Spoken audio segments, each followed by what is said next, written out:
Cycle कि menstrual cycle के beginning में 6 to 10 फॉलिकल स्टिमुलेट हुई, उसमें से कोई एक फॉलिकल डेवलप होकर ग्राफिन बनी और उसके सेंटर में रखे हुए प्राइमरी ओसाइट का मेयोसिस वन कंप्लीट हुआ। तो इसका मतलब ये हुआ जब हमने oogenesis पढ़ा तो हमने जब उसमें बात करी कि प्राइमरी ओसाइट का मेयोसिस वन कंप्लीट हुआ कहां हुआ, मेंस्ट्रुअल साइकिल के ओव्यूलेशन फेज के जस्ट पहले, जब ग्राफिन फॉलिकल रप्चर होने वाली होती है उससे जस्ट पहले। फिर जब हमने फॉलिकुलोजेनेसिस पढ़ा उसमें भी यही पढ़ा कि मेंस्ट्रुअल साइकिल के 14 डे से पहले फॉलिकुलर डेवलपमेंट का हमें जो भी डिटेल वो देखने को ओवरी में मिलता है। 14 डे के बाद हमें ओवरी में कॉर्पस ल्यूटियम का डेवलपमेंट देखने को मिलता है। तो इसका मतलब ये हुआ कि वो जो दोनों टॉपिक थे oogenesis फॉलिकुलोजेनेसिस वो मेंस्ट्रुअल साइकिल से तो रिलेटेड है, क्योंकि उनमें बार-बार वर्ड क्या आया था, मेंस्ट्रुअल साइकिल। तो चलो उन्हीं चीजों को हमको सबको एक साथ रिलेट करते हुए इस पूरे आर्टिकल को समझना है। उससे पहले हम जानने की कोशिश करते हैं कि बेसिकली मेंस्ट्रुअल साइकिल का मीनिंग क्या है। देखिए हाइपोथैलेमस से कौन आया, हाइपोथैलेमस से आया जीएनआरएच, जो मैं आपको बता चुका हूं दो टाइप का होता है, एफएसएच और एलएचआरएच। अब ये जो जीएनआरएच है ये ब्लड के थ्रू कहां पहुंचेगा, एंटीरियर पिट्यूटरी की कौन सी सेल्स पे, गोनेडोट्रॉफ सेल्स पे, जिससे यहां से रिलीज होगा एफएसएच और एलएच। ये एफएसएच और एलएच अब ब्लड के थ्रू पहुंचेंगे ओवरी पर। इसकी वजह से देखिए एफएसएच की वजह से ओवरी में क्या चेंजेस आएंगे, फॉलिकुलर डेवलपमेंट, यानी एफएसएच ओवरी में फॉलिकुलर डेवलपमेंट कराएगा और फॉलिकल से बेसिकली कौन सा हार्मोन रिलीज होता है, ईस्ट्रोजन। बोला था हमने कि ओव्यूलेशन से पहले जब फॉलिकुलर डेवलपमेंट होता है तो बॉडी में कौन सा हार्मोन की डोमिनेंस हो जाती है, ईस्ट्रोजन की। तो ईस्ट्रोजन कहां से रिलीज हो रहा है, उन डेवलपिंग फॉलिकल से। एलएच का जो मेन रोल आया था कि वो ग्राफिन फॉलिकल को रप्चर करके उसको कन्वर्ट करेगा कॉर्पस ल्यूटियम से, जिससे मेनली कौन सा हार्मोन रिलीज होगा, प्रोजेस्टेरॉन। हालांकि कॉर्पस ल्यूटियम से ईस्ट्रोजन भी रिलीज होता है लेकिन ज्यादा क्वांटिटी में क्या रिलीज होता है, प्रोजेस्टेरॉन। तो कुल मिलाकर एफएसएच और एलएच की वजह से ओवेरियन चेंजेस हुए, ओवेरियन डेवलपमेंट हुए, जिसकी वजह से ओवेरी से क्या रिलीज हुए, ईस्ट्रोजन एंड प्रोजेस्टेरॉन हार्मोन। अब ये ईस्ट्रोजन और प्रोजेस्टेरॉन हार्मोन कहां जाएंगे, यूटेरस पर, जिससे यूटेरस के अंदर स्पेशली एंडोमेट्रियल लेयर के अंदर क्या होंगे, साइक्लिकल चेंजेस, जिसे हम बोलेंगे यूटेराइन चेंजेस। तो ये कहां पे जाके एक्ट करेगा, यूटेरस पर। तो अब देखिए इस पूरे फ्लो चार्ट में आपको दो जगह डेवलपमेंटल चेंजेस देखने को मिलेंगे, एक तो ओवेरी में under the influence of FSH and LH, इसकी वजह से ओवेरी से क्या रिलीज होगा, ईस्ट्रोजन और प्रोजेस्टेरॉन, जिसकी वजह से आपको कहां पर डेवलपमेंटल चेंजेस देखने को मिलेंगे, यूटेरस में। तो यहां पर दो साइकिल हो गए, ovarian cycle, uterine cycle. Ovarian cycle is the result of FSH and LH, जिससे ओवेरी में फॉलिकुलर डेवलपमेंट हुआ, ल्यूटियल डेवलपमेंट हुआ। दूसरा आता है uterine cycle, uterine cycle under the influence of oestrogen and progesterone. तो इसका मतलब दो तरह के साइकिल यहां चल रहे हैं, ओवेरियन साइकिल और यूटेराइन साइकिल। और हम ये भी कह सकते हैं कि uterine cycle is the consequence of, या बोल सकते हैं the result of ovarian cycle, कि ओवेरियन साइकिल होने की वजह से ही ओवेरी से ईस्ट्रोजन प्रोजेस्टेरॉन रिलीज हुए और ईस्ट्रोजन प्रोजेस्टेरॉन की वजह से ही यूट्रस में साइकिल हुआ। तो अब हम इस ओवेरियन साइकिल को किससे रिलेट करेंगे, यूटेराइन साइकिल से। तो आप एक बात तो मान के चलें कि मेंस्ट्रुएशन साइकिल की आधी डिटेल तो आपने पढ़ ली है। तो लास्ट आर्टिकल में मैंने फॉलिकुलोजेनेसिस और डेवलपमेंट ऑफ कॉर्पस ल्यूटियम आपको समझाया कि कैसे मेंस्ट्रुएशन साइकिल की बिगिनिंग में एक प्राइमरी फॉलिकल स्टिमुलेट होकर डेवलप होने लगती है, सेकेंडरी फॉलिकल बनती है, फिर टर्शियरी बनती है, टर्शियरी में भी मैच्योर टर्शियरी बन के यानी ग्राफिन फॉलिकल बन के वो 14 डे में रप्चर हो जाती है।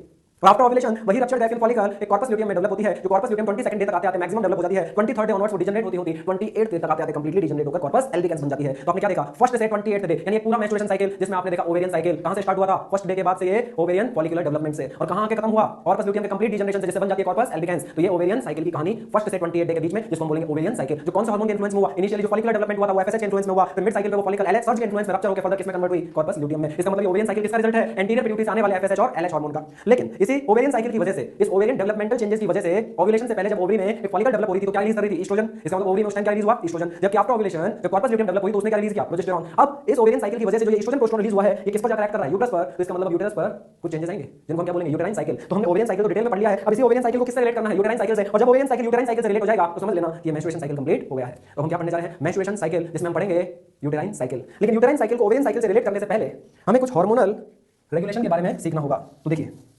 जैसे हमने मेल में हार्मोनल रेगुलेशन पढ़ा था, वैसे हम फीमेल के अंदर हार्मोनल रेगुलेशन पढ़ेंगे। उसके बाद फिर हम इस ओवेरियन साइकिल को यूटेराइन साइकिल से रिलेट करेंगे। तो सीखिए इस बात को, प्रोजेस्टेरॉन हार्मोन, क्योंकि मैंने आपको ये बात पहले भी सिखाई भी है कि जो भी सेक्स हार्मोन होता है, चाहे मेल में टेस्टोस्टेरोन हो, चाहे फीमेल में ईस्ट्रोजन और प्रोजेस्टेरॉन हो, सेक्स हार्मोन का फीडबैक दोनों जगह इफेक्टिव जाता है, हाइपोथैलेमस पर भी और एंटीरियर पिट्यूटरी पर भी। तो ये दोनों चीजों के सिक्रेशन को कंट्रोल करेगा, डायरेक्टली जीएनआरएच के सिक्रेशन को भी कंट्रोल करेगा और एंटीरियर पिट्यूटरी से गोनेडोट्रोपिन के सिक्रेशन को भी कंट्रोल करेगा। तो अब इस प्रोजेस्टेरॉन का फीडबैक आएगा नेगेटिव फीडबैक, इसके लिए आएगा for GnRH and LH. Hypothalamus का फीडबैक आएगा जीएनआरएच के लिए, एंटीरियर पिट्यूटरी का फीडबैक आएगा एलएच के लिए। तो ये तो ऑब्वियस सी बात है, मैंने पहले भी समझाया था कि अगर जीएनआरएच एलएच के साथ लिखा हुआ है तो ये कौन सा जीएनआरएच है, एलएचआरएच। हालांकि उसको हर जगह मेंशन नहीं करते हैं, लेकिन अभी तो सेल्फ अंडरस्टूड बात है कि जीएनआरएच अगर एलएच के साथ लिखा है तो दैट मींस एलएचआरएच। तो चलिए, इसलिए इसके अंदर भी मैं खास बात मेंशन करूंगा कि एट हाई कंसंट्रेशन। इसका मतलब ये हुआ कि जब प्रोजेस्टेरॉन की कंसंट्रेशन बहुत ज्यादा हाई हो जाएगी तो ये नेगेटिव फीडबैक देके एलएच को क्या कर देगा, सप्रेस। ये होता है नेगेटिव फीडबैक का मतलब। तो जब हमने अभी देखा भी था कि 22nd डे पे कॉर्पस ल्यूटियम मैक्सिमम डेवलप होती है तो उससे प्रोजेस्टेरॉन का सिक्रेशन बहुत ज्यादा बढ़ जाता है, वो बहुत हाई कंसंट्रेशन पे बॉडी में हो जाता है। तो जब प्रोजेस्टेरॉन हाई कंसंट्रेशन पे होता है तो नेगेटिव फीडबैक देके एलएच को सप्रेस कर देता है और उसी फॉल इन एलएच की वजह से ही corpus luteum 23rd day onwards degenerate होती है। तो इस फीडबैक को हम अप्लाई भी कर चुके हैं कॉर्पस ल्यूटियम पर कि कॉर्पस ल्यूटियम किस तरह से डिजनरेट होना स्टार्ट होती है एलएच के फॉल होने की वजह से। और एलएच का फॉल क्यों होता है, high level of progesterone, negative feedback. तो चलिए, ये तो प्रोजेस्टेरॉन के फीडबैक की बात। अब हम जानेंगे ईस्ट्रोजन का फीडबैक। ईस्ट्रोजन का जो फीडबैक है वो ड्यूअल नेचर है। इट मींस ईस्ट्रोजन दोनों तरह का फीडबैक देगा, नेगेटिव फीडबैक भी देगा और पॉजिटिव फीडबैक भी देगा। तो देखिए ईस्ट्रोजन का नेगेटिव फीडबैक, अब क्योंकि ईस्ट्रोजन सेक्स हार्मोन है तो फीडबैक तो इसका दोनों जगह जाएगा, हाइपोथैलेमस पे भी जाएगा और एंटीरियर पिट्यूटरी पे भी जाएगा। तो देखिए नेगेटिव फीडबैक। लेकिन इस ईस्ट्रोजन का नेगेटिव फीडबैक कब होगा, जब ईस्ट्रोजन की ब्लड में concentration low to moderate range में होगी। तो क्या लिखूं, at low to moderate concentration, यानी जब ब्लड के अंदर ईस्ट्रोजन की कंसंट्रेशन किस रेंज में है, लो टू मॉडरेट रेंज में है, तो ईस्ट्रोजन का फीडबैक कैसा होगा, नेगेटिव। अब इसका मतलब समझिए, ये जो ईस्ट्रोजन का नेगेटिव फीडबैक है ये आएगा किसके लिए, फॉर जीएनआरएच, एफएसएच, एलएच। और उसमें भी मैंने स्टार लगा दिया एफएसएच पर। इसका मतलब ईस्ट्रोजन का फीडबैक दोनों तरह के गोनेडोट्रोपिन एफएसएच, एलएच के लिए इफेक्टिव है, लेकिन उसमें भी स्टार लगाया हुआ एफएसएच पे कि इसका नेगेटिव फीडबैक ज्यादा इफेक्टिव किसके लिए होगा, एफएसएच के लिए। तो चलिए इस बात का मतलब समझते हैं। जब मेंस्ट्रुएशन साइकिल स्टार्ट होता है बिल्कुल बिगिनिंग पर तो उस टाइम सेक्स हार्मोन्स का लेवल क्या होता है? बिल्कुल लो। क्यों? क्योंकि कल ही तो सोर्स डिजनरेट हुआ है। आज सपोज किसी मेंस्ट्रुएशन साइकिल का फर्स्ट डे है, तो इसका मतलब कल क्या था? कल प्रीवियस मेंस्ट्रुएशन साइकिल का लास्ट डे था। उस दिन क्या हुआ था? कॉर्पस एल्बिकेंस फॉर्म हुई थी due to degeneration of corpus luteum. उसकी वजह से क्या हुआ था? Sex hormone withdrawal. इसका मतलब क्या हुआ कि सोर्स डिजनरेट हो चुका है, बॉडी में सेक्स हार्मोन्स का लेवल बिल्कुल लो है। तो किसी भी मेंस्ट्रुएशन साइकिल के स्टार्टिंग में बिल्कुल फर्स्ट डे पर सभी तरह के सेक्स हार्मोन्स का लेवल क्या रहेगा? लो। इसका मतलब एस्ट्रोजन भी क्या है? लो। अब एस्ट्रोजन का जो फीडबैक है वो लो टू मॉडरेट रेंज में कैसा रहा है? नेगेटिव। अब इसका मतलब क्या है? जब बिल्कुल स्टार्टिंग में एस्ट्रोजन का लेवल लो है, बिल्कुल लो है, तो ये नेगेटिव फीडबैक देगा और इसकी वजह से एफएसएच एलएच का लेवल बढ़ेगा। और एफएसएच एलएच में भी मैंने कहा है कि ज्यादा इफेक्टिव फीडबैक किसके लिए आ रहा है? एफएसएच के लिए। तो एफएसएच एलएच में भी कंपैरेटिवली ज्यादा कौन बढ़ेगा? एफएसएच। और यही एफएसएच बढ़कर क्या करेगा? ओवेरियन कॉर्टेक्स में रखी हुई फॉलिकल्स को स्टिमुलेट करेगा, जिसकी वजह से 6 to 10 प्राइमरी फॉलिकल स्टिमुलेट होंगे और उनमें से कोई एक फॉलिकल डेवलप होकर सेकेंडरी बनेगी और वही डेवलप होकर finally mature tertiary graphene follicle बनेगी। तो इसका मतलब क्या हुआ? ये फॉलिकल्स का स्टिमुलेशन जो बिगिनिंग ऑफ मेंस्ट्रुएशन साइकिल के अंदर एफएसएच की वजह से होता है, ये एफएसएच क्यों बढ़ता है? Due to negative feedback of low level of oestrogen.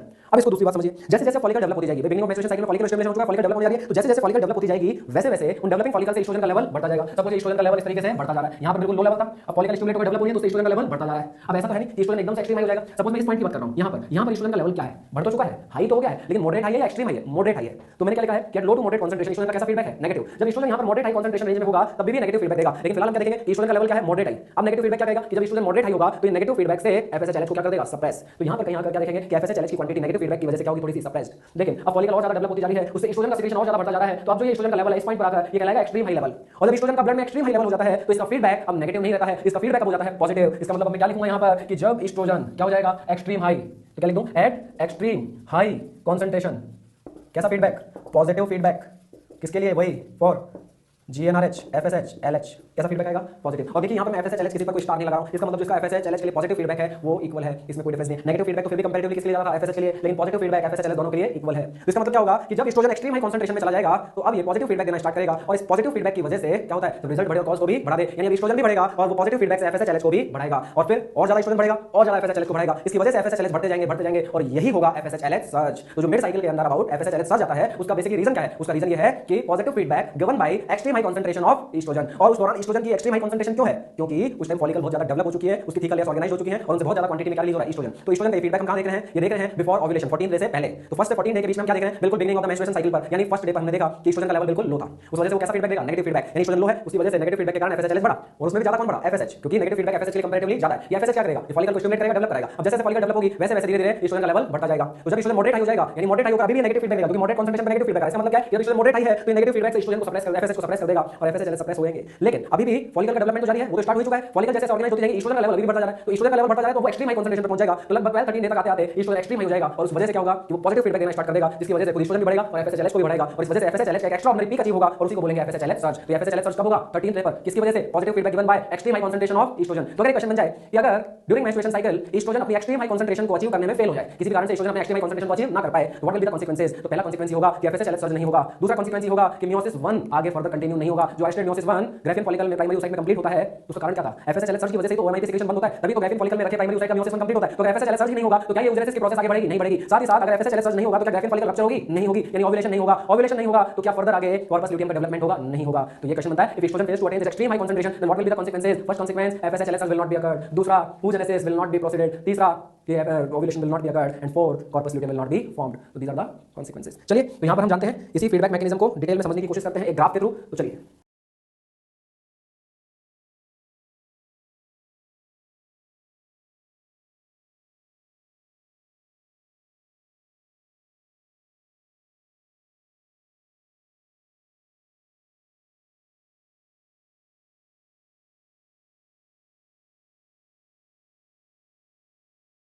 तो अभी हम जो हार्मोनल रेगुलेशन के बारे में फीडबैक मैकेनिज्म जान रहे थे, जिसमें एस्ट्रोजन और प्रोस्टेरोन के हमने फीडबैक पढ़े थे, उसी को हम इस ग्राफ के थ्रू समझने की कोशिश करते हैं कि कैसे through out the menstruation cycle in 28 days में ये एस्ट्रोजन, प्रोजेस्टेरोन, एफएसएच और एलएच हार्मोन्स के अंदर चेंजेस आते हैं। तो अब देखिए जो ग्रीन वाला मैंने ग्राफ बना रखा है, ये ग्राफ रिप्रेजेंट कर रहा है प्रोजेस्टेरोन के लेवल को। ये जो ब्लैक कलर से मैंने ग्राफ बना रखा है ये रिप्रेजेंट कर रहा है एस्ट्रोजन हार्मोन को। ये जो रेड कलर से मैंने ग्राफ बना रखा है ये रिप्रेजेंट कर रहा है एलएच को और ये जो ब्लू कलर से मैंने ग्राफ बना रखा है ये रिप्रेजेंट कर रहा है एफएसएच को। तो बिल्कुल इसको ध्यान से समझने की जरूरत है। अब बिल्कुल इनिशियली स्टार्टिंग डेज में देखिए ये जो एस्ट्रोजन प्रोजेस्टेरोन है, ये ब्लैक वाला एस्ट्रोजन है, ग्रीन वाला प्रोजेस्टेरोन है, इसका लेवल बिल्कुल लो है। क्यों है लो? क्योंकि इस दिन से पहले क्या था? प्रीवियस मेंस्ट्रुएशन साइकिल का लास्ट डे, जिस दिन कॉर्पस ल्यूटियम जो सोर्स ऑफ एस्ट्रोजन प्रोजेस्टेरोन था वो डिक्रीज हो गया था, डिजनरेट हो गया था, जिसकी वजह से सेक्स हार्मोन विड्रॉल हो गया था। तो सेक्स हार्मोन विड्रॉल की वजह से आप देखिए ये सेक्स हार्मोन का लेवल ब्लड में बिल्कुल लो है। अब इसमें मैंने आपको समझाया था कि लो लेवल ऑफ एस्ट्रोजन का कैसा फीडबैक आएगा? नेगेटिव। यदि एस्ट्रोजन लो है तो उसके नेगेटिव फीडबैक की वजह से एफएसएच एलएच बढ़ेगा और मैं ये भी कहा था कि एस्ट्रोजन का फीडबैक एफएसएच एलएच में से कंपैरेटिवली ज्यादा किसके लिए होता है? एफएसएच के लिए। तो देखिए यहां पर एस्ट्रोजन का लेवल लो है और उस नेगेटिव फीडबैक की वजह से आप देखिए ये एफएसएच और एलएच का ग्राफ बढ़ना स्टार्ट हो गया है। ये ब्लू वाला ग्राफ एफएसएच का है, ये रेड वाला ग्राफ जो है एलएच का है। तो आप देखिए इन दोनों में से कंपैरेटिवली ज्यादा कौन बढ़ा है? ये दोनों बढ़ना स्टार्ट हुए, लेकिन कंपैरेटिवली ज्यादा बढ़ा है एफएसएच। ये एस्ट्रोजन का नेगेटिव फीडबैक है, ये एस्ट्रोजन लो लेवल पे है तो नेगेटिव फीडबैक से एफएसएच एलएच बढ़ेगा, लेकिन कंपैरेटिवली ज्यादा कौन बढ़ेगा? एफएसएच। और इस एफएसएच की वजह से ओवेरियन कॉर्टेक्स में रखी हुई कुछ 6 to 10 प्राइमरी फॉलिकल स्टिमुलेट होंगी और उनमें से एक फॉलिकल डेवलप होकर धीरे धीरे क्या बनना स्टार्ट होगी, ग्राफियन फॉलिकल। पहले सेकेंडरी फॉलिकल बनेगी, फिर टर्शियरी और मेसो टर्शियरी होकर ग्राफियन फॉलिकल। तो जैसे जैसे फॉलिकल डेवलप होती जाएगी, इसमें थिकर लेयर्स अपीयर होती जाएंगी और डिफरेंशिएट होती जाएंगी, जिसकी वजह से अब धीरे धीरे एस्ट्रोजन का लेवल बढ़ना शुरू हो जाएगा। ये एस्ट्रोजन का लेवल बढ़ता जा रहा है। तो आप देखिए एस्ट्रोजन बढ़ता बढ़ता बढ़ता आप यहाँ पर इस अराउंड देखिए ये एस्ट्रोजन का लेवल क्या है, यहाँ पर हाई तो हो गया, बढ़ तो गया, लेकिन कैसा हाई है, मॉडरेट हाई है। तो जब एस्ट्रोजन का लेवल मॉडरेट हाई होगा तो अभी भी कैसा फीडबैक देगा, नेगेटिव। याद करो मैंने कहा लो टू मॉडरेट रेंज में एस्ट्रोजन नेगेटिव फीडबैक देता है। तो जब एस्ट्रोजन लो था तो नेगेटिव फीडबैक से एफएसएचएलएच को बढ़ा, अब एस्ट्रोजन मॉडरेट हाई है तो अब ये नेगेटिव फीडबैक से एफएसएचएलएच को सप्रेस करेगा। तो अब देखिए यहाँ पर एस्ट्रोजन मॉडरेट हाई है और आप एफएसएचएलएच के ग्राफ को ऑब्जर्व करिए, ये स्लाइटली डिक्रीज होने लगे हैं। तो इसका मतलब यहाँ पर भी अभी तक एस्ट्रोजन का कैसा फीडबैक चल रहा है, नेगेटिव फीडबैक। लेकिन अब आप देखिए कि यहाँ तक आते आते एस्ट्रोजन कौन सी कंसंट्रेशन में आ चुका है, अब एस्ट्रोजन आ चुका है एक्सट्रीम हाई कंसंट्रेशन में। एस्ट्रोजन का लेवल बढ़ते बढ़ते बढ़ते ये कौन सी रेंज आ चुकी है एस्ट्रोजन की, एक्सट्रीम हाई कंसंट्रेशन। और जब oestrogen extreme high concentration blood में अचीव कर लेता है तो इसका फीडबैक चेंज हो जाता है, ये पॉजिटिव हो जाता है। अब एस्ट्रोजन खुद भी बढ़ रहा है और एफएसएचएलएच को भी बढ़ रहा है, और इसी extreme high concentration of oestrogen के पॉजिटिव फीडबैक से ये एफएसएच और एलएच अचानक बहुत ज्यादा बढ़ जाते हैं। क्योंकि आप जानते हैं पॉजिटिव फीडबैक हमेशा क्या लेके आता है, एक्सट्रीम। इनिशियली जो एफएसएचएलएच बढ़े थे वो एस्ट्रोजन के लो लेवल के नेगेटिव फीडबैक की वजह से बढ़े थे, लेकिन अब जो मिड साइकिल पे अराउंड 13 एफएसएचएलएच का लेवल बहुत ज्यादा बढ़ा है, ये पॉजिटिव फीडबैक की वजह से बढ़ा है। और पॉजिटिव फीडबैक क्या अचीव करता है, एक्सट्रीम। तो क्या आपको ये एलएच और एफएसएच का लेवल बहुत ज्यादा नहीं दिख रहा है, क्या ये एक्स्ट्राऑर्डिनरी पीक ऑफ एफएसएचएलएच नहीं है? तो इसी को हम क्या बोलते हैं, एफएसएचएलएच सर्ज। तो लगभग 13 डे पे ये एफएसएचएलएच सर्ज होता है, और इसी सर्ज की वजह से क्या होता है कि एक ग्राफियन फॉलिकल में फॉलिकुलर सेल्स ओएमआईपी का सेक्रेशन बंद हो जाता है, जिससे उसमें प्राइमरी oocyte का जो मियोसिस 1 एम्ब्रियोनिक लाइफ से प्रोफेज 1 की डिप्लोइडिन स्टेज में अरेस्टेड था वो कंप्लीट हो जाता है। और साथ ही साथ 14th डे पर इस एफएसएचएलएच सर्ज की वजह से उसमें भी स्पेशली एलएच सर्ज की वजह से ग्राफियन फॉलिकल रप्चर हो जाती है, और उसमें रखा हुआ सेकेंडरी oocyte जो कि मियोसिस 2 की मेटाफेज 2 स्टेज में अरेस्टेड होता है वो ओवेरी से रिलीज हो जाता है और फैलोपियन ट्यूब में चला जाता है। चलिए अब आप देखिए ये जो एफएसएचएलएच सर्ज हुआ था, ये एफएसएचएलएच सर्ज कम हो रहा है। क्यों कम हो रहा है? क्योंकि यहाँ पर एस्ट्रोजन का लेवल भी कम हो रहा है।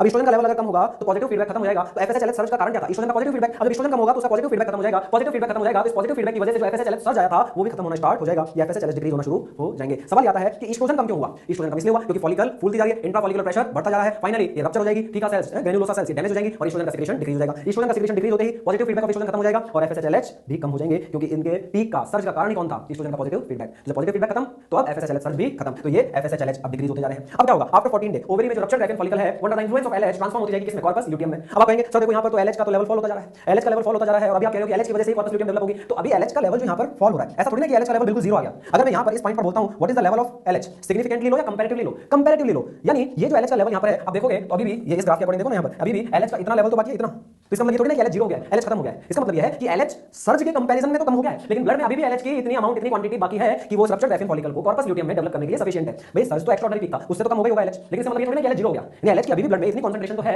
कि वो रप्चर ग्राफियन फॉलिकल को आफ्टर ओव्यूलेशन कॉर्पस ल्यूटियम में कन्वर्ट करने के लिए सफिशिएंट है। तो अब ये एलएच कम जरूर हो रहा है, लेकिन इतना एलएच अभी भी है कि वो कॉर्पस ल्यूटियम डेवलप करा देगा। तो फाइनली यहाँ पर इस जगह पर मैं क्या बोलूंगा, ये एलएच का लेवल क्या है, सिग्निफिकेंटली लो या कंपैरेटिवली लो, कंपैरेटिवली लो। किसके कंपैरिजन में, सर्ज के कंपैरिजन में कम है, लेकिन अभी कंसीडरेबल अमाउंट कॉर्पस ल्यूटियम को डेवलप करने के लिए है। तो चलिए अब धीरे धीरे कॉर्पस ल्यूटियम डेवलप होती जाएगी, जैसे जैसे कॉर्पस ल्यूटियम डेवलप होती जाएगी वैसे वैसे कॉर्पस ल्यूटियम देखो ये ग्रीन वाला जो ग्राफ अभी तक बढ़ा नहीं था, लेकिन जैसे जैसे कॉर्पस ल्यूटियम बढ़ेगी डेवलप होती जाएगी वैसे वैसे इस प्रोस्टोन का लेवल बढ़ता जाएगा, प्रोस्टोन का लेवल बढ़ रहा है। साथ ही साथ मैंने कहा था कि थोड़ी बहुत क्वांटिटी में कॉर्पस ल्यूटियम से एस्ट्रोजन रिलीज होगा तो एस्ट्रोजन का लेवल भी बढ़ रहा है, लेकिन दोनों में कंपैरिजन करें प्रोस्टोन और एस्ट्रोजन दोनों में ज्यादा कौन है, प्रोजेस्टेरॉन। अब आप एक खास बात देखिए, मैंने कहा था कॉर्पस ल्यूटियम मैक्सिमम डेवलप किस दिन होती है, 22nd डे पे। तो आप देखिए प्रोस्टोन का मैक्सिमम लेवल बॉडी में किस दिन है, 22nd डे पे। और जब 22nd डे पे प्रोस्टोन का लेवल मैक्सिमम होगा तो ये प्रोस्टोन अब नेगेटिव फीडबैक देके एलएच को सप्रेस कर देगा। तो अब जाके जो एलएच है वो सिग्निफिकेंटली लो जाएगा। पहले यहाँ पर जो मैंने एलएच कम बोला था ना, वो मैंने बोला था कंपैरेटिवली लो देन सर्ज। इसका मतलब ये था कि ब्लड में अभी भी एलएच इतना था कि वो कॉर्पस ल्यूटियम को डेवलप करा देगा, लेकिन अब जाके 22nd डे पर आकर एलएच सिग्निफिकेंटली लो जाएगा, क्योंकि अब इसके सेक्रेशन को बिल्कुल सप्रेस कौन कर देगा, प्रोस्टोन का हाई लेवल जो नेगेटिव फीडबैक देगा, और एलएच का सेक्रेशन बिल्कुल बंद हो जाएगा। इस वजह से ब्लड में एलएच सिग्निफिकेंटली लो हो जाएगा, और एलएच के फॉल होते ही अब कॉर्पस ल्यूटियम डीजनरेट होना शुरू हो जाएगी। और जैसे जैसे कॉर्पस ल्यूटियम डीजनरेट होती जाएगी 23rd ऑनवर्ड्स वैसे वैसे प्रोस्टोन एस्ट्रोजन जो इस कॉर्पस ल्यूटियम से रिलीज हो रहे थे ये भी कम होते जाएंगे। 28 डे तक आते आते ये कॉर्पस ल्यूटियम कंप्लीटली डीजनरेट हो जाएगी, जिसकी वजह से ये कॉर्पस एल्डिकेंस बन जाएगी, जिससे कोई हार्मोन रिलीज नहीं होगा, एस्ट्रोजन प्रोस्टोन रिलीज नहीं हो पाएंगे, और अब आकर ये एस्ट्रोजन प्रोस्टोन बिल्कुल खत्म हो जाएंगे, और इसी को बोलते हैं सेक्स हार्मोन विथड्रॉल।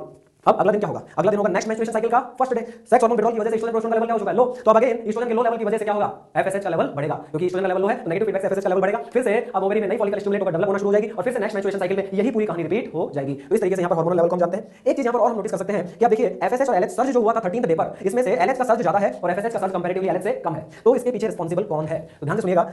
हमने कहा था कि एस्ट्रोजन का जो पॉजिटिव फीडबैक होता है वो एफएसएच एलएच दोनों के लिए बराबर होता है। नेगेटिव फीडबैक में तो हमने कहा था कि उसका फीडबैक कंपैरेटिवली एफएसएच के लिए ज्यादा है, लेकिन यहाँ पर हमने ये बोला था कि positive feedback of oestrogen FSH LH दोनों के लिए इक्वल है। तो पॉजिटिव फीडबैक एफएसएच एलएच दोनों के लिए इक्वल है, तो इस हिसाब से एफएसएच एलएच सर्ज दोनों बराबर होने चाहिए, इक्वल होने चाहिए थे। तो क्या रीजन रहा कि एलएच का सर्ज ज्यादा हुआ और एफएसएच का सर्ज कम हुआ? इसके लिए रीजन आता है इनिबिन हार्मोन।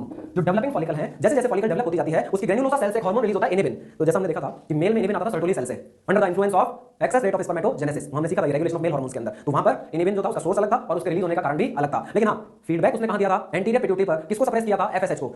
यहां पर जो इनिबिन है इसका सोर्स अलग है, इसका सोर्स क्या है, granulosa cells of the developing follicle. और फीडबैक की अगर बात करें तो फीडबैक तो जैसा मेल में इनिबिन का आया था वैसा ही फीमेल में आएगा। भाई सोर्स अलग हो सकता है, रिलीज होने का कारण अलग हो सकता है, लेकिन फाइनली इनिबिन ब्लड के थ्रू जाएगा कहां, एंटीरियर पिट्यूटरी पर। एंटीरियर पिट्यूटरी तो मेल और फीमेल की सेम है ना, तो जिस तरह से मेल में इनिबिन एंटीरियर पिट्यूटरी पर फीडबैक देकर एफएसएच को सप्रेस कर रहा था, फीमेल में भी तो इनिबिन एंटीरियर पिट्यूटरी पर नेगेटिव फीडबैक देकर एफएसएच के सेक्रेशन को सप्रेस करेगा। तो ऑब्वियस सी बात है कि 12-13 डे तक आते आते फॉलिकल काफी डेवलप हो जाती है, जिससे ग्रेनुलोसा सेल्स इनिबिन का सेक्रेशन होने लगता है, और ये इनिबिन एंटीरियर पिट्यूटरी पर एफएसएच के सेक्रेशन को सप्रेस करने की कोशिश करता है। At the same time estrogen का extreme high concentration positive feedback देकर एफएसएच एलएच के सर्ज को अचीव कर रहा है। ये जो सर्ज आ रहा है एफएसएच एलएच का किसकी वजह से आ रहा है, एस्ट्रोजन के एक्सट्रीम हाई कंसंट्रेशन के पॉजिटिव फीडबैक की वजह से। तो एस्ट्रोजन ने क्या दोनों को अलग अलग तरीके से फीडबैक दिया कि एलएच को ज्यादा पॉजिटिव पॉजिटिव फीडबैक दिया, एफएसएच को कम पॉजिटिव फीडबैक दिया, नहीं, ईस्ट्रोजन तो दोनों को बराबर पॉजिटिव फीडबैक दिया। फिर एफएसएच का लेवल कम क्यों रहेगा? क्योंकि eight the same time developing follicle की ग्रेनुलोसा सेल से क्या आ गया, इनहिबिन, और उसने एफएसएच को क्या कर दिया, सप्रेस। इसी वजह से एलएच का सर्ज ज्यादा हुआ और एफएसएच का सर्ज कम हुआ। तो ये एक यहाँ पर डिफरेंस आता है एफएसएच और एलएच सर्ज में कि इनहिबिन जो हार्मोन है ग्रेनुलोसा सेल से रिलीज होगा, एफएसएच को सप्रेस करेगा और इस वजह से एफएसएच का सर्ज कंपैरेटिवली एलएच सर्ज से कम होगा। तो इसको फटाफट देख लेते हैं, दोबारा एक बार रिव्यू कर लेते हैं कि स्टार्टिंग में ईस्ट्रोजन प्रोस्टेरोन का लेवल लो था, ईस्ट्रोजन के लो लेवल के नेगेटिव फीडबैक के कारण एफएसएच एलएच बढ़ेंगे, कंपैरेटिवली ज्यादा कौन बढ़ा, एफएसएच। तो एफएसएच एलएच दोनों बढ़े, लेकिन देखो ये ब्लू वाली लाइन थोड़ी ज्यादा बढ़ी है, रेड वाली एलएच वाली लाइन थोड़ी कम बढ़ी है। तो सिग्निफिकेंस यहाँ पर किसकी है, एफएसएच की। एफएसएच के बढ़ने के कारण क्या होगा, फॉलिकल स्टिमुलेट होकर डेवलप होने लगेगी। जैसे जैसे फॉलिकल डेवलप होती जाएगी ईस्ट्रोजन का लेवल बढ़ता जाएगा। ईस्ट्रोजन पहले मॉडरेट हाई कंसंट्रेशन में आएगा, ये नेगेटिव फीडबैक देकर एफएसएच एलएच को सप्रेस करेगा, लेकिन जब ईस्ट्रोजन बढ़ता बढ़ता एक्सट्रीम हाई कंसंट्रेशन पे आ जाएगा तो ये पॉजिटिव फीडबैक देना स्टार्ट कर देगा, तो ईस्ट्रोजन खुद भी बढ़ेगा और एफएसएच एलएच को भी बढ़ाएगा। इस वजह से यहाँ पे एफएसएच एलएच का सर्ज होगा, लेकिन एफएसएच का सर्ज एलएच के कंपैरिजन में थोड़ा कम होगा, उसके लिए रिस्पांसिबल है inhibin hormone. FSH LH surge की वजह से मियोसिस 1 कंप्लीट होगा, प्राइमरी oocyte सेकेंडरी oocyte बन जाएगा और साथ ही साथ मियोसिस 2 के मेटाफेज 2 में अरेस्ट हो जाएगा और उसके बाद ग्राफियन फॉलिकल रप्चर हो जाएगी, सेकेंडरी oocyte ओवरी से रिलीज होकर फैलोपियन ट्यूब में चला जाएगा।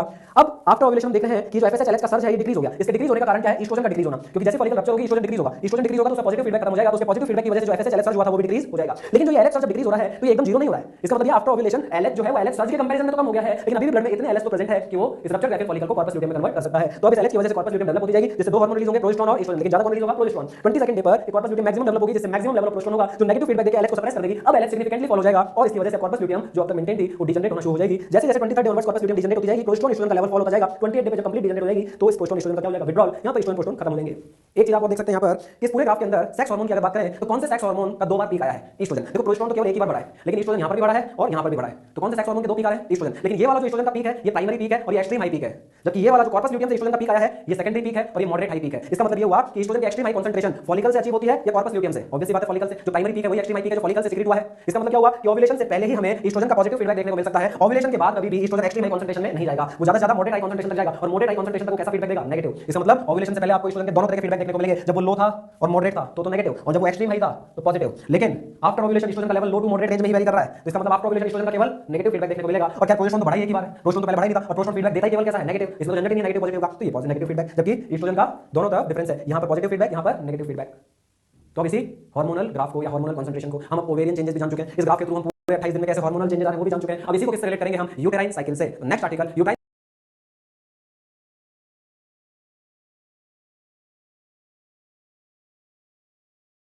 तो हम इस मेंस्ट्रुअल साइकिल को डिटेल में पढ़ेंगे। तो जैसा भी हमने थोड़ी देर पहले ओवेरियन साइकिल के बारे में जाना था, फिर हमने हार्मोनल चेंजेस जो फर्स्ट से 28 डे के बीच में उनको ग्राफ से समझा था कि कब कौन सा हार्मोन बढ़ता है और कम हो जाता है। तो अब इन्हीं ओवेरियन चेंजेस को, हार्मोनल चेंजेस को हम यूटेराइन चेंजेस के साथ यानी यूटेराइन साइकिल के साथ रिलेट करेंगे, और जब रिलेट हो जाएगा इट मींस मेंस्ट्रुएशन साइकिल खत्म। तो एक बात समझिए कि इस पूरे फर्स्ट से लेकर 28 डेज के मेंस्ट्रुअल साइकिल को हम तीन मेजर फेजेस में डिवाइड करते हैं। जिसमें सबसे पहली फेज आती है ब्लीडिंग फेज। इस ब्लीडिंग फेज में होता क्या है कि जो एंडोमेट्रियल लाइनिंग ऑफ यूट्रस है, यानी यूट्रस की जो सबसे इनरमोस्ट म्यूकोसा लेयर थी एंडोमेट्रियल लेयर, वो डिजनरेट होकर शेड होना शुरू हो जाती है अलोंग विद ब्लड। तो इसका मतलब फर्स्ट डे से यूट्रस से क्या स्टार्ट हो जाएगी, ब्लीडिंग। ये ब्लीडिंग कितने दिन तक जारी रहेगी, ये ब्लीडिंग जारी रहेगी 4 से 5 दिन तक। तो इस पूरी फेज को क्या नाम दे दिया, ब्लीडिंग फेज या मेंस्ट्रुएशन फेज। तो इस ब्लीडिंग का कारण क्या रहा था, हमने कहा था कि प्रीवियस मेंस्ट्रुएशन साइकिल के 28 डे पे कॉर्पस ल्यूटियम कंप्लीटली डिजनरेट होकर क्या बन जाती है, कॉर्पस एल्बिकेंस, जिससे उससे रिलीज होने वाले हार्मोन्स बंद हो जाते हैं, यानी सेक्स हार्मोन विड्रॉल। और स्पेशली प्रोजेस्टेरोन विड्रॉल का इफेक्ट आता है एंडोमेट्रियम पर कि प्रोजेस्टेरोन के विड्रॉल की वजह से वो एंडोमेट्रियल लाइनिंग डिजनरेट होकर शेड होकर along with blood first day से बाहर आने लगती है और ये कितने दिन तक जारी रहेगी, 4 से 5 दिन तक। खास बात क्या होती है इस ब्लीडिंग की, एक तो ये ब्लड क्लॉट नहीं होता है। अगर ये ब्लड क्लॉट हो जाएगा तो क्या ये ब्लड बाहर बह पाएगा, और अगर ये बाहर फ्लो नहीं कर पाएगा तो जो degenerated endometrial tissue and lutein cavity के अंदर शेड हो रही है तो क्या वो फ्लो करके बाहर आ पाएगी, नहीं आ पाएगी। इसलिए ये ब्लड क्लॉट नहीं होना चाहिए। तो उसके लिए एंडोमेट्रियम के अंदर फाइब्रोलाइटिक एंजाइम प्रेजेंट होते हैं जो इस ब्लड को क्लॉट होने से रोकते हैं। अब एक और चीज जानने की जरूरत है कि भाई फर्स्ट से 5th डे के बीच में यूट्रस में तो क्या हो रहा है, ब्लीडिंग, लेकिन ओवरी में भी तो कुछ हो रहा होगा। ओवरी चेंजेस क्या शो कर रही होगी, ये देखिए। जब स्टार्टिंग में ईस्ट्रोजन प्रोजेस्टेरोन यानी सेक्स हार्मोन का लेवल लो था, हमने बोला भी ग्राफ में हमने पढ़ा था कि बिगिनिंग ऑफ मेंस्ट्रुएशन साइकिल में due to sex hormone withdrawal oestrogen progesterone का लेवल क्या रहता है, लो। तो ईस्ट्रोजन के लो लेवल की वजह से नेगेटिव फीडबैक के कारण एफएसएच बढ़ता है और उस एफएसएच की वजह से ओवरी में फिर से नई फॉलिकल स्टिमुलेट होकर डेवलप होती है, जो एक फॉलिकल डेवलप होकर सेकेंडरी देन टर्शियरी फिर ग्राफियन फॉलिकल बनती है। तो अब लगभग 2nd और 3rd डे पर एफएसएच के इन्फ्लुएंस में फॉलिकल्स का स्टिमुलेशन हो जाता है। इसे 6 to 10 प्राइमरी फॉलिकल एफएसएच के इन्फ्लुएंस में क्या हो जाती है, स्टिमुलेट। तो यूटेरस में तो क्या चल रही है, ब्लीडिंग, वहां पर तो एंडोमेट्रियल लाइनिंग डिजनरेट होकर शेड हो रही है, और ओवरी में क्या चल रहा है, फिर से नई प्राइमरी फॉलिकल्स का स्टिमुलेशन। तो ये कौन सी फेज होगी, ब्लीडिंग फेज। 5th डे के एंड तक आते हम देखेंगे कि ओवरी में सेकेंडरी फॉलिकल डेवलप हो चुकी होगी। तो ब्लीडिंग फेज में क्या हुआ, ओवरी में 6 to 10 प्राइमरी फॉलिकल्स का स्टिमुलेशन हुआ। और मैंने बोला था कि 6 to 10 स्टिमुलेटेड प्राइमरी फॉलिकल में से कोई एक फॉलिकल डेवलप होकर क्या बनती है, सेकेंडरी फॉलिकल। तो 5th डे के एंड तक आते हम क्या देखेंगे कि ओवरी के अंदर एक सेकेंडरी फॉलिकल डेवलप हो चुकी है। फिर यही सेकेंडरी फॉलिकल और डेवलप होकर बनेगी टर्शियरी, जिसमें पहली स्टेज आएगी इमेच्योर टर्शियरी और फाइनली और डेवलप होकर बन जाएगी ग्राफियन फॉलिकल यानी मैच्योर टर्शियरी फॉलिकल। इसका मतलब 5th से 14th डे के बीच में आप ओवरी में क्या देख रहे हैं, ultimate development of follicles. That's why this 5th to 14 days phase is known as follicular phase. इसका नाम फॉलिकुलर फेज। ये कौन से साइकिल को रिप्रेजेंट कर रहा है, ओवेरियन साइकिल को, क्योंकि ओवरी में क्या चल रहा है, फॉलिकुलर डेवलपमेंट, इसलिए फेज को नाम दे दिया follicular phase. In developing follicle से ओवरीज में क्या रिलीज होगा, ईस्ट्रोजन हार्मोन। इसका मतलब इस दौरान उस फीमेल की बॉडी में कौन से हार्मोन की डोमिनेंस रहेगी, ईस्ट्रोजन की, इसलिए इसको बोला है ईस्ट्रोजेनिक फेज। साथ ही साथ 14 डे पे ओव्यूलेटिव फेज आती है, मींस ओव्यूलेशन होता है। तो ये फेज ओव्यूलेशन से जस्ट पहले वाली फेज है, इसलिए इसको नाम दे दिया प्री ओव्यूलेटिव फेज। तो चलिए अब यहाँ पर सारी बातें आ चुकी हैं, लेकिन हमें ये देखना है कि इस फेज के दौरान ओवरी से जो ईस्ट्रोजन हार्मोन रिलीज हुआ है वो ईस्ट्रोजन हार्मोन यूटेरस पे कैसे एक्ट करेगा। ये ईस्ट्रोजन हार्मोन यूटेरस के एंडोमेट्रियम में रैपिड सेल डिवीजन कराएगा, जिसे हम बोलते हैं प्रोलिफरेशन। इसका मतलब इस फॉलिकुलर फेज में ओवरी से ईस्ट्रोजन हार्मोन रिलीज हुआ और ये ईस्ट्रोजन हार्मोन यूटाइन एंडोमेट्रियम में क्या कर रहा है, रैपिड सेल डिवीजन यानी प्रोलिफरेशन, और इसी वजह से इस फेज को एक और नाम दे देते हैं प्रोलिफरेटिव फेज। तो आप देखिए, अगर आपको इस फेज के ये चारों नाम याद है, इट मींस आपको इस फेज के बारे में सब कुछ पता है। अगर आपको पता है इस फेज का नाम है फॉलिकुलर फेज, इसका मतलब 5 से 14 डे के बीच में ओवरी में क्या होने वाला है, फॉलिकुलर डेवलपमेंट। इसका मतलब ये नाम किसको रिप्रेजेंट कर रहा है, ओवेरियन साइकिल को। आपको पता है इस फेज का नाम है एस्ट्रोजेनिक फेज, इसका मतलब इन डेवलपिंग फॉलिकल से क्या रिलीज होगा, एस्ट्रोजन हार्मोन। इसका मतलब फीमेल बॉडी में एस्ट्रोजन की डोमिनेंस रहेगी, और अगर इस एस्ट्रोजन की डोमिनेंस बॉडी में रहेगी तो यूट्रस के एंडोमेट्रियम में एस्ट्रोजन की वजह से क्या होगा, रैपिड सेल डिवीजन यानी प्रोलिफरेशन, इसलिए इसको नाम दे दिया प्रोलिफरेटिव फेज। इसका मतलब प्रोलिफरेटिव फेज जो नाम है ये कौन से साइकिल को रिप्रेजेंट कर रहा है, ये यूटेराइन साइकिल को रिप्रेजेंट कर रहा है। और प्री ओव्यूलेटरी फेज यानी ओव्यूलेशन से जस्ट पहले वाली फेज, इसका मतलब क्या हुआ कि ये ओवेरियन साइकिल, ये यूटेराइन साइकिल। और मैंने बोला था जब ओवेरियन और यूटेराइन साइकिल आपस में रिलेट हो जाएंगे it means it is menstruation cycle. चलिए अब 14 डे पे ये ग्राफियन फॉलिकल रप्चर हो गई, ओव्यूलेशन हो गया, उसके बाद ये रप्चर ग्राफियन फॉलिकल क्या बनेगी, कॉर्पस हेमरेजिकम। उसके बाद ये क्या बनेगी, कॉर्पस ल्यूटियम। और ये कॉर्पस ल्यूटियम मैक्सिमम डेवलप कब होगी, 22nd डे पर।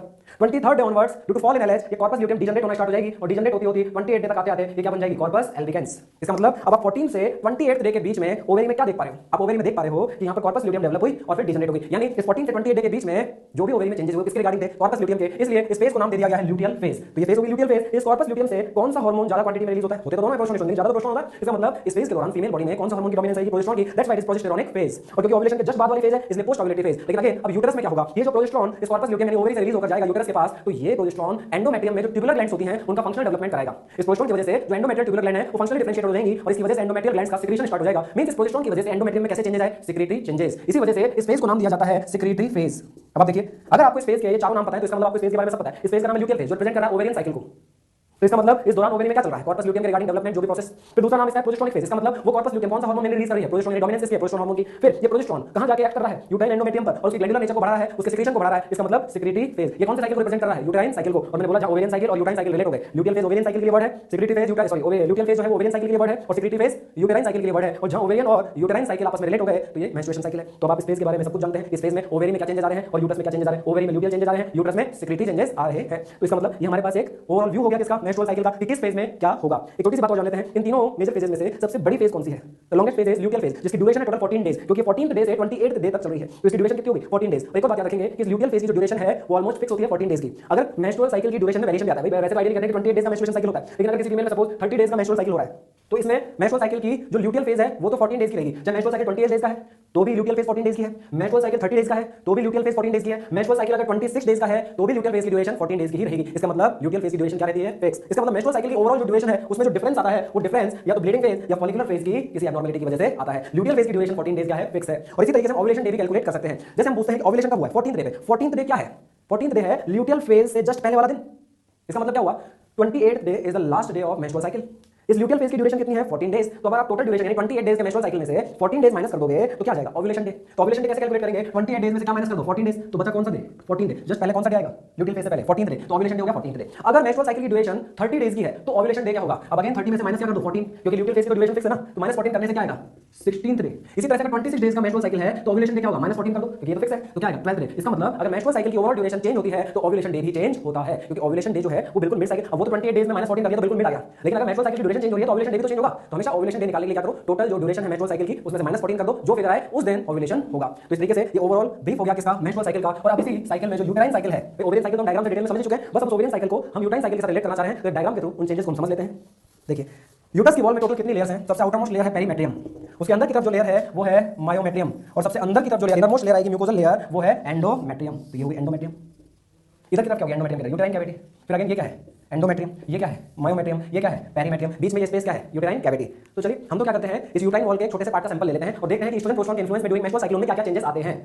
वही पूरे यूट्रस की वॉल में आ रहे होंगे। तो चलो इतना सा सैंपल ले लिया हमने यूटेराइन वॉल का। तो देखिए यहाँ पर जो आपको इस एंडोमेट्रियम की ये लेयर नजर आ रही है इसे बोलते हैं stratum basalis, and stratum basalis is a permanent layer of the endometrium. इसका मतलब जब से यूट्रस बना है ये एंडोमेट्रियल लेयर तो हमेशा यूट्रस में है। चाहे 5 इयर्स ओल्ड फीमेल हो उसकी यूट्रस में भी एंडोमेट्रियम होगी, कौन सी है, स्ट्रेटम बेसिलिस। चाहे 80 इयर्स ओल्ड फीमेल हो उसकी यूट्रस में भी एंडोमेट्रियम होगी, स्ट्रेटम बेसिलिस। तो ये तो परमानेंट लेयर है। लेकिन क्या ये लेयर प्रेगनेंसी के लिए इंप्लांटेशन के लिए सुटेबल है, फिलहाल नहीं है। जब तक इस स्ट्रेटम बेसिलिस पे एस्ट्रोजन प्रोजेस्टेरोन एक्ट नहीं करेंगे तब तक ये एंडोमेट्रियल लेयर प्रेगनेंसी के लिए इंप्लांटेशन के लिए प्रिपेयर्ड नहीं होगी। तो इस पर एस्ट्रोजन प्रोजेस्टेरोन एक्ट कब करेंगे, कब आते हैं बॉडी में एस्ट्रोजन प्रोजेस्टेरोन, जब मेंस्ट्रुअल साइकिल होते हैं। और मेंस्ट्रुअल साइकिल कब होते हैं बॉडी में, ड्यूरिंग रिप्रोडक्टिव लाइफ। और रिप्रोडक्टिव लाइफ का मतलब क्या है, जब बॉडी में पहला मेंस्ट्रुअल साइकिल स्टार्ट हुआ, फर्स्ट मेंस्ट्रुअल साइकिल है प्यूबर्टी, दैट इज मेनार्क। और फिर कब तक चलते हैं मेंस्ट्रुअल साइकिल, ये चलते हैं up to 50 years of age, क्योंकि 50 इयर्स ऑफ एज तक आते हैं फाइनली क्या होता है, मेंस्ट्रुअल साइकिल परमानेंट बंद हो जाता है, जिसे कहते हैं मेनोपॉज। तो फ्रॉम मेनार्क से लेकर up to menopause that is reproductive life, लगभग 12 साल की उम्र से लेकर लगभग 50 साल की उम्र के बीच की जो एज है उसी को कहते हैं रिप्रोडक्टिव लाइफ या fertile period of human female. तो सीधी सी बात समझने की कोशिश करेंगे कि ये जो स्ट्रेटम बेसिलिस है ये तो हमेशा से ही यूट्रस में है। जब बॉडी में मेंस्ट्रुअल साइकिल नहीं हो रहे हैं, प्यूबर्टी अटेन होने से पहले मेंस्ट्रुअल साइकिल हो रहे हैं, नहीं हो रहे, तो उस फीमेल में भी एंडोमेट्रियल स्ट्रेटम बेसिलिस लेयर है। और जब मेनोपॉज के बाद कोई female old age 70 years 80 years का उसके पास यूट्रस के अंदर एंडोमेट्रियल लेयर है स्ट्रेटम बेसिलिस। तो क्या ये प्रेगनेंसी के लिए सुटेबल है, नहीं। ये प्रेगनेंसी के लिए सुटेबल कब होगी, जब इस पे एस्ट्रोजन प्रोजेस्टेरोन एक्ट करेगा। और एस्ट्रोजन प्रोजेस्टेरोन कब आएगा, ड्यूरिंग मेंस्ट्रुअल साइकिल। और मेंस्ट्रुअल साइकिल कब होता है, रिप्रोडक्टिव लाइफ में। और रिप्रोडक्टिव लाइफ क्या है, मेनार्क से लेकर मेनोपॉज तक, यानी मेनार्क का मतलब first menstrual cycle of life,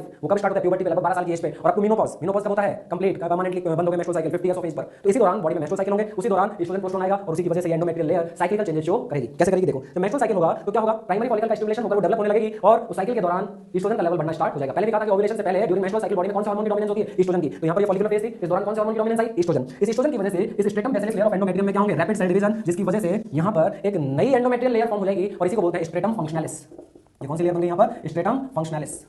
ये भी एंडोमेट्रियल सेल के डिवीजन से नई लेयर बनी स्ट्रेटम फंक्शनलिस।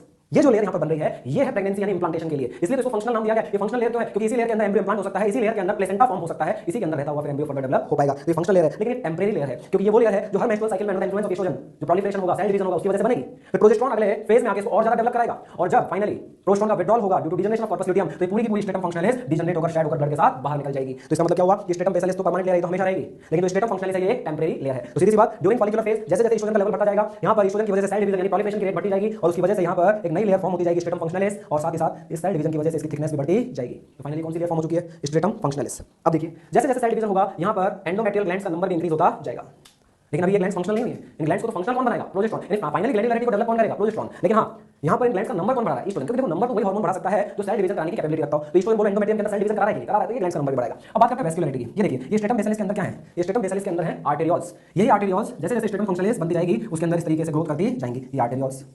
लेकिन ये लेंथी आर्टेरियोल्स होती हैं, इनकी लेंथ ज्यादा होती है। क्यों ज्यादा होती है, क्योंकि इससे वेस्कुलरिटी बढ़ेगी। अगर आप सपोज ये इतनी सी थिकनेस के अंदर, जैसे मान लो एंडोमेट्रियम की स्ट्रेटम फंक्शनलिस की थिकनेस इतनी है और आर्टेरियोल की लेंथ इतनी है, तो ऐसा तो है नहीं कि आर्टेरियोल एंडोमेट्रियम से बाहर निकलकर यूट्राइन कैविटी में हैंग होगी। तो फिर इसका मतलब क्या हो गया, इतनी लेंथी आर्टेरियोल को अपने आप को इतनी सी जगह में अकोमोडेट करना पड़ेगा, तो उसके लिए इसको क्या होना पड़ेगा, टॉर्चुअस यानी स्पाइरल बोले तो कॉइल। तो इस लेंथी आर्टेरियोल की वजह से फायदा क्या होगा, इस लेंथी आर्टेरियोल की वजह से जो वेस्कुलरिटी ऑफ द एंडोमेट्रियम है वो इंक्रीज हो जाएगी। और वेस्कुलरिटी ज्यादा क्यों चाहिए, क्योंकि इसी स्ट्रेटम फंक्शनलिस में एम्ब्रियो इंप्लांट होगा, इसी स्ट्रेटम फंक्शनलिस में प्लेसेंटा बनेगा जो मदर के ब्लड से न्यूट्रिशन लेके किसको देगा, एम्ब्रियो को। तो जितनी ज्यादा लेंथ ऑफ आर्टेरियल होगी उसकी ब्रांचिंग उतनी ज्यादा होगी, ब्लड की पूलिंग ज्यादा होगी, ब्लड को यहां से ट्रैवल करने में टाइम ज्यादा लगेगा, तो इतना टाइम इतना ब्लड सफिशिएंट होगा प्लेसेंटा को न्यूट्रिशन लेके किसको देने में, एम्ब्रियो को देने में। तो जितनी ज्यादा वेस्कुलरिटी होगी प्लेसेंटा की फंक्शनलिटी उतनी ही बेटर होगी। तो चलिए यहां पर आर्टेरियल की लेंथ ज्यादा बढ़ गई जिसकी वजह से टॉर्चुअस यानी स्पाइरल यानी कॉइल हो गई, जिसकी वजह से वेस्कुलरिटी क्या हो गई ज्यादा।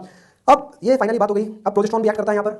पहले एस्ट्रोजन एक्ट कर रहा है एंडोमेट्रियम पर, पहले कौन है, एस्ट्रोजन। आफ्टर ओव्यूलेशन जब कॉर्पस ल्यूटियम डेवलप होगी तो ओवरी से कौन सा हार्मोन आएगा, प्रोजेस्टेरोन। प्रोजेस्टेरोन क्या करेगा, प्रोजेस्टेरोन और ज्यादा इस एंडोमेट्रियम की थिकनेस को बढ़ा देगा। लेकिन ये प्रोजेस्टेरोन यहां पर सेल डिवीजन नहीं करा रहा है, जो सेल्स एस्ट्रोजन की वजह से एंडोमेट्रियम में फॉर्म हुई थी बाय सेल डिवीजन, प्रोजेस्टेरोन उन सेल्स के साइज को बढ़ा देगा। तो ओवरऑल जब सेल्स का साइज बढ़ जाएगा तो थिकनेस और ज्यादा बढ़ जाएगी नहीं। तो इसका मतलब थिकनेस एस्ट्रोजन ने भी बढ़ाई, प्रोजेस्टेरोन ने बढ़ाई, लेकिन एंडोमेट्रियम की थिकनेस एस्ट्रोजन ने कैसे बढ़ाई, by cell division, proliferation, by increasing number of cells. और प्रोजेस्टेरोन ने कैसे बढ़ाई, by increasing size of cells. चलिए और साथ ही साथ प्रोजेस्टेरोन क्या करेगा, इन आर्टेरियोल की लेंथ को और ज्यादा बढ़ा देगा, जिससे और ज्यादा इनमें क्या डेवलप हो जाएगी, टॉर्चुओसिटी यानी और ज्यादा ये क्या डेवलप हो जाएगी यहां पर, वेस्कुलरिटी। प्रोजेस्टेरोन एक और काम करेगा, जो एंडोमेट्रियल ग्लैंड्स हैं उनको फंक्शनल बना देगा, जिसकी वजह से इनका सिक्रीशन स्टार्ट हो जाएगा। यानी एंडोमेट्रियम में कैसे चेंजेस आ गए, सिक्रीटरी चेंजेस। तो एस्ट्रोजन की वजह से तो कैसे चेंजेस आए थे फॉलिकुलर फेज में, प्रोलिफरेशन हुआ, स्ट्रेटम फंक्शनलिस फॉर्म हुई तो प्रोलिफरेटिव चेंजेस, तभी तो इस फॉलिकुलर फेज को क्या नाम दिया था, प्रोलिफरेटिव फेज। जबकि ल्यूटियल फेज में प्रोजेस्टेरोन की वजह से एंडोमेट्रियम में कैसे चेंजेस आए, सिक्रीटरी चेंजेस, क्योंकि प्रोजेस्टेरोन ने एंडोमेट्रियल ग्लैंड्स को क्या बना दिया, फंक्शनल। तो अब यहां पर फंक्शनलिटी डेवलप हो चुकी है ग्लैंड्स की। इन ग्लैंड्स के सिक्रीशन को हमने क्या कहा था, यूटेराइन मिल्क। क्यों कहा था यूटेराइन मिल्क, एक तो समझिए कि एक तो ये यूटेराइन मिल्क इस एंडोमेट्रियल सरफेस को स्टिकी बना देगा, तो कुछ समय बाद जब यहां पर एम्ब्रियो इंप्लांट होने आएगा तो उसको यहां पर इंप्लांट होने में आसानी होगी। दूसरा जो एम्ब्रियो यहां पर इंप्लांट होगा तो ठीक है प्लेसेंटा बनेगा और मदर के ब्लड से न्यूट्रिशन लेके एम्ब्रियो को देगा, लेकिन प्लेसेंटा मैजिक से तो बन नहीं सकता है, उसको बनने में टाइम लगेगा। तो जब तक प्लेसेंटा बनकर फंक्शनल नहीं हो जाता तब तक इस जगह पर एम्ब्रियो को न्यूट्रिशन कौन प्रोवाइड करेगा, यूटेराइन मिल्क। इसका मतलब ये हुआ कि प्रेगनेंसी के लिए इंप्लांटेशन के लिए इस एंडोमेट्रियम को प्रिपेयर होने के लिए फाइनली किसकी जरूरत है, प्रोजेस्टेरोन की। ठीक है एस्ट्रोजन ने स्ट्रेटम फंक्शनलिस बना दी थी बाय रैपिड सेल डिवीजन, लेकिन उस स्ट्रेटम फंक्शनलिस को अल्टीमेटली प्रेगनेंसी के लिए प्रिपेयर किसने किया, प्रोजेस्टेरोन ने।